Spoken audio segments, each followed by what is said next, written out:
The voicemail arrived at 2:14 a.m. Eleanor almost ignored it. At her age, calls that late usually meant wrong numbers or bad news, and she had learned not to borrow trouble before sunrise. But something about the silence after the buzz made her reach for the phone anyway. The voice on the message was male. Young. Careful. He didn't say her name. "I don't know if you remember me," he said, "but I think we're family." Eleanor sat up in bed.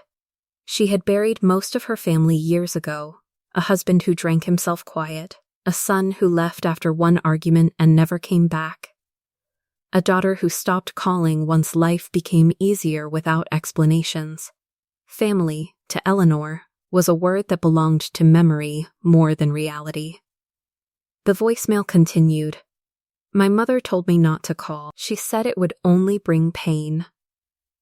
But she's gone now, and I found your name in a box she kept hidden." Letters. Old photos. Things that didn't make sense until recently. Eleanor's hands trembled. She hadn't heard that tone in decades. The tone of someone standing at the edge of truth, unsure if stepping forward would hurt more than staying back. She replayed the message twice.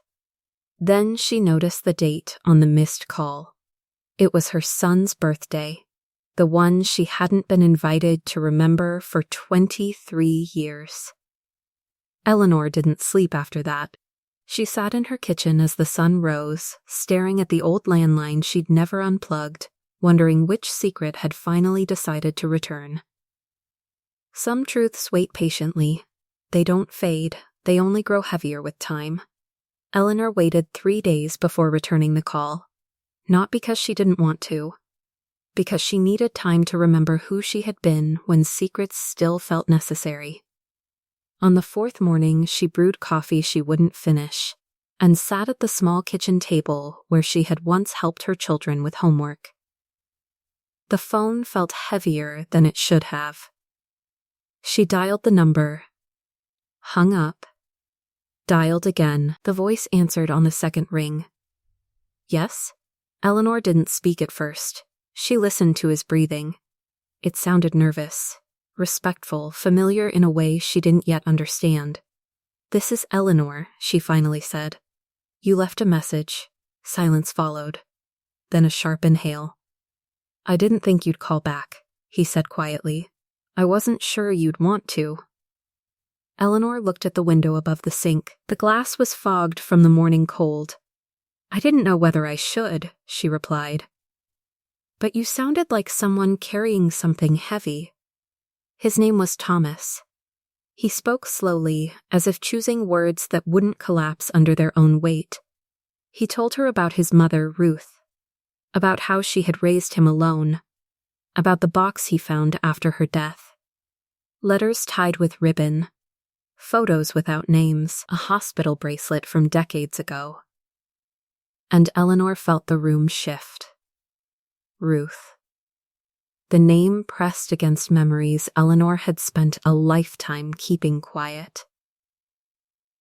A friend, a mistake, a decision made in fear rather than cruelty. Eleanor didn't interrupt, she let Thomas talk. That was something she had learned late in life. People reveal themselves when you don't rush them. "My mother always said I came from love," Thomas said, "but she also said love doesn't always survive truth." Eleanor closed her eyes. She remembered the summer Ruth stayed with her, how young they both were, how lonely, how one night changed the direction of 2 lives. Thomas didn't accuse. He didn't ask directly. He simply described the pieces he couldn't fit together. "I don't want anything," he said. "I just needed to know if the story I was told was incomplete." Eleanor thought of her son, the one who left, the one she never fought hard enough to keep. "I don't know what you're hoping to find," she said carefully, "but some answers don't heal the way people expect." "I know," Thomas replied. I just don't want to spend my life wondering who I was before I was taught who to be. That sentence stayed with her long after the call ended. They spoke again the following week, and the week after that, not about the secret at first, about ordinary things. Weather, work, music Ruth used to love, the way grief reshapes time. Eleanor learned that Thomas had a daughter, 7 years old. Curious, gentle. He described her laugh, and Eleanor felt something loosen in her chest. One afternoon, Thomas asked a question he'd been avoiding. "Did you ever give up a child?" The room went quiet. Eleanor looked at the old photo frame on the wall. A picture of her son at 12, smiling without suspicion. "Yes," she said. "I did." She didn't explain further. She didn't need to. Thomas didn't speak for a long time. "I think," he said finally, "that child might have been my mother's secret to keep, and your grief to carry." Eleanor cried after that call. Not loudly. Not dramatically. The kind of crying that comes when something long frozen finally thaws. She hadn't been punished by silence all those years. She had chosen it. And now silence was asking for repayment. Eleanor agreed to meet Thomas on a Tuesday. She chose that day deliberately. Tuesdays were ordinary. They didn't carry expectation the way weekends did. She didn't want the moment marked by ceremony. She wanted it grounded. Real. They met at a small park outside town. Neutral territory. A place where people passed through but didn't linger. Eleanor arrived early and sat on a bench facing the pond. The water was still, broken only by the occasional ripple of a bird landing. When Thomas approached, she recognized him immediately. Not because he looked like her, but because he carried himself the way her daughter once had. Careful. Observant, as if the world had taught him early that answers came with conditions. They didn't hug. They nodded, sat beside each other with a respectful distance that spoke louder than closeness ever could. Thomas was the first to speak. "I didn't want to come here hoping for anything," he said. "I just wanted the truth in the same place the lies ended." Eleanor appreciated that. She told him everything. She told him about Ruth, about being young and afraid, about how love can exist alongside panic, and how panic often wins.